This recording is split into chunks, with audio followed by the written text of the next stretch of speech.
Assalamualaikum warahmatullahi wabarakatuh.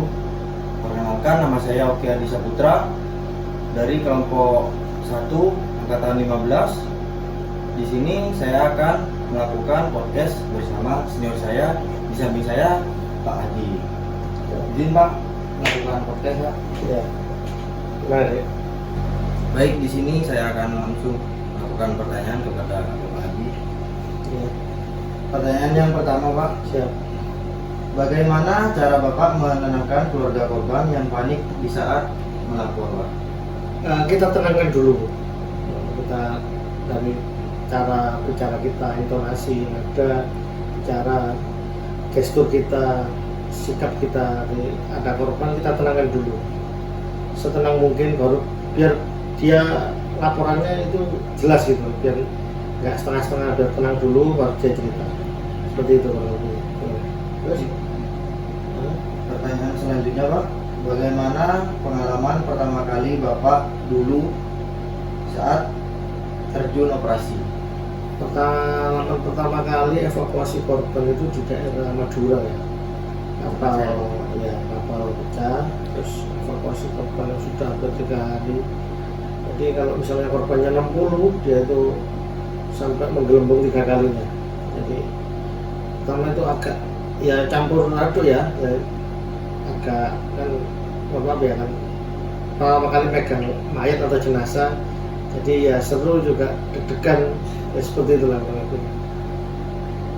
Baik, selanjutnya Pak, bagaimana cara Bapak menjaga ketenangan dan fokus di tengah situasi darurat saat operasi Pak?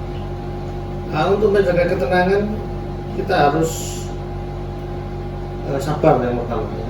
Dalam artian nggak gegabah, kita harus tenang, kita telah dengan baik, tapi juga kita harus cepat responsif. Jadi di dalam tenang itu kita juga mikir bagaimana langkah selanjutnya untuk observ ini. Baik, selanjutnya Pak, Siap. seberapa penting kerjasama dengan masyarakat atau relawan dalam operasi SAR? Sangat penting. Jadi di dalam tim SAR, terutama kalau untuk real di lapangan itu biasanya kita nyebutnya tim SAR gabungan. Jadi peran masyarakat atau tim SAR yang lain dari potensi itu sangat penting, karena yang utama pertama kali koordinasinya harus pas.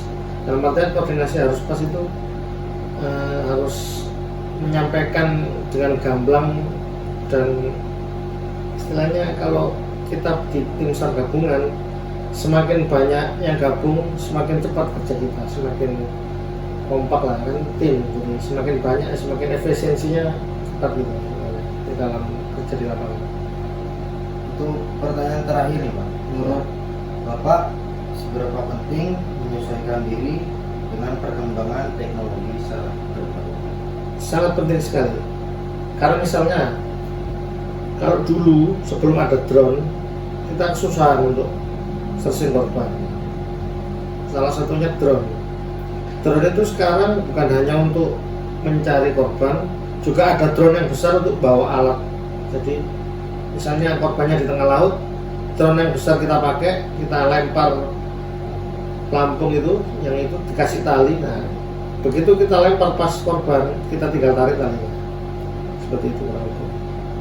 Terima kasih Pak untuk jawabannya. Ya. Sekian podcast dari kami, kurang lebihnya mohon maaf. We are family, Afikna menjaga sama geram. Assalamualaikum warahmatullahi wabarakatuh.